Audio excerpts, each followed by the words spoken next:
Alright guys, so in this module, I want to talk about what do you do when you mess up? Because it's probably going to happen. Some of you maybe a one-time thing, and you get stung and you get smacked like this protocol can do, and you realize that it probably wasn't worth it.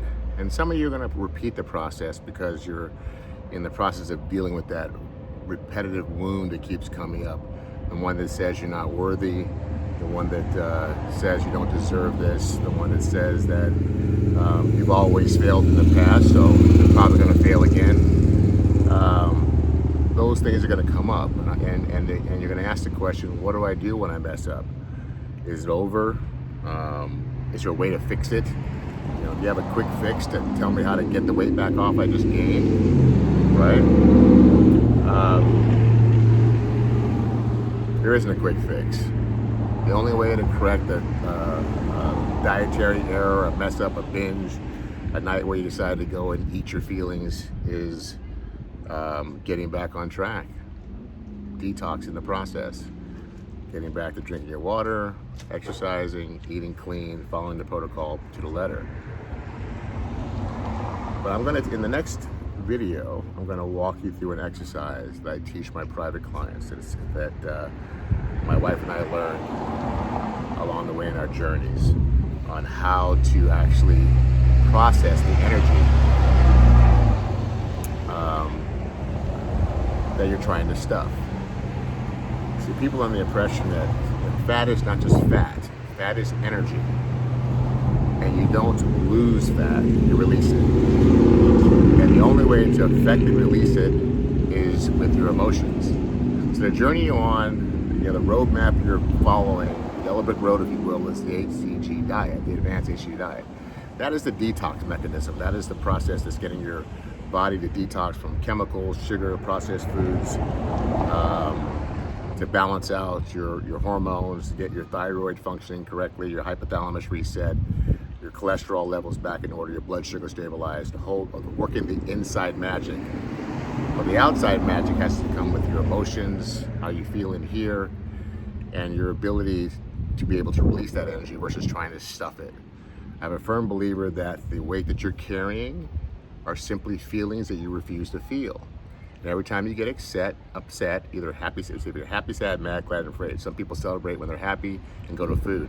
Some people go to food when they're angry. Some people go to food when they're sad. Some people go to food when they're lonely. Some people go to food when they're depressed, right? All those are the 5 core. They fit in, one of them are gonna, whatever feeling you're feeling is gonna fit into these 5 core feelings. Happy, sad, mad, glad, and afraid. Fear is another one. Anxiety. Fear of the unknown, fear of the future. Every time you take your mind into the future instead of staying in the present moment today, every time you take your mind into the past, trying to relive the past or forget the past, you lose control of the now. This protocol is one in the now. If you stay in the present moment and do what you're supposed to do each and every hour of this particular day, you have a high percentage of winning. If you wake up in the morning living in the past, how yesterday's mistakes were a problem, and you weren't, yesterday's mistakes were a problem, or you're beating yourself up for making the choices you made yesterday, so now you're going, well, today shouldn't matter, I might as well just throw out the baby with the bathwater. Or if you're worried about tomorrow and not be able to get to where you want to go, or not following through with the promise you made to yourself for tomorrow, worrying if you're going to be able to do it, or worrying what the scale's going to say in the morning based on decisions you made today, you start to lose the battle. The best way to win this fight, stay in the present moment. And I'm going to show you how to do that in the next video. I'm going to show you an exercise on how to process the energy of emotions, how to deal with happy, sad, mad, glad, and afraid, how to utilize that energy so you don't try to press that into your food, try to press those emotions into food and eating. I'm gonna get back to you in the next video and we'll talk about it, how to do it, give you the tools you need.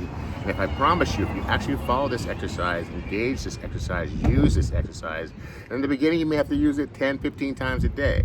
But the point is the better you get at it, the more practice you get at it, it'll become a knee-jerk response. When you finally feel an emotion come up, you can identify and go, oh, this is sadness right now, I'm feeling sad. Let me process that versus trying to go into the subconscious mind and press it down and not feel it, and go into the kitchen and try and eat your feeling or soothe your feelings. So sit tight. Be back in the next video. I'm gonna show you how to walk you through this exercise.